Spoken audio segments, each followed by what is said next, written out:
मंजुरी तुम्ही भारी सौंदर्य देणार ए मंजुरी घर समस्त केमिति अचंती सतरी बाकान केमिति अचंती मंजुरी भारी बड़ा अचंती ए मंजुरी तते देखला सतरे केते सुंदर लाଗୁଛି सतरीप्पा मुझे तो भाभी पर ए मां ए अप्पा मंजुरी भारी सौंदर्य लो अप्पा ए मंजुरी ए सुंदर कथाକୁ ନେଇ ଆଲୋକିତ କଲେ ଉଚିତ ହବନି ନା ବଦଳ ତୋ ସହିତ ମୁଁ ନାଚିନି ଗାଇନି ଆଜି ସାଥିରେ ନାଚିବା ଗାଇବା ନା ମଞ୍ଜୁରୀ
सतर देखिलु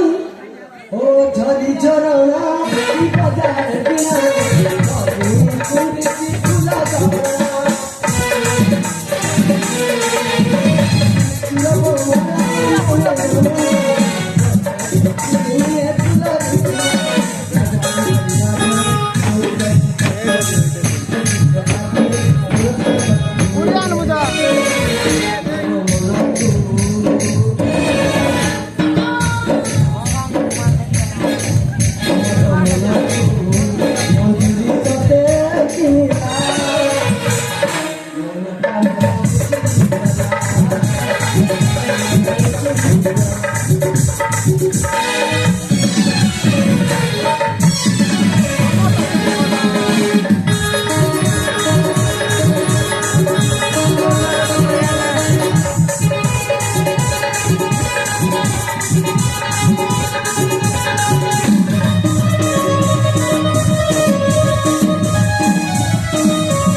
मंजुरी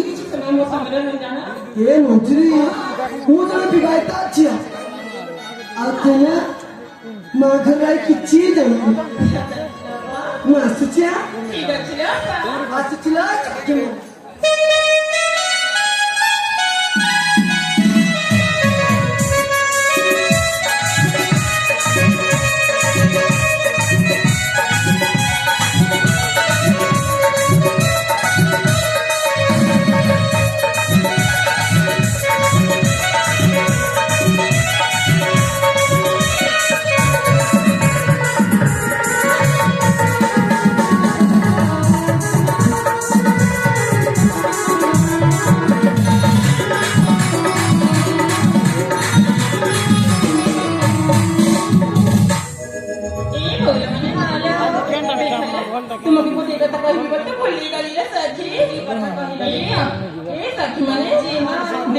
ମୋ ପାଖରେ ବୋଲିକି ତୁମକୁ କହିପାରୁନି ସଖୀ ହେଲେ ବୋଇଲା ଶୁଣିବ ତ କାଳେ ଶୁଣିଲ ସଖୀ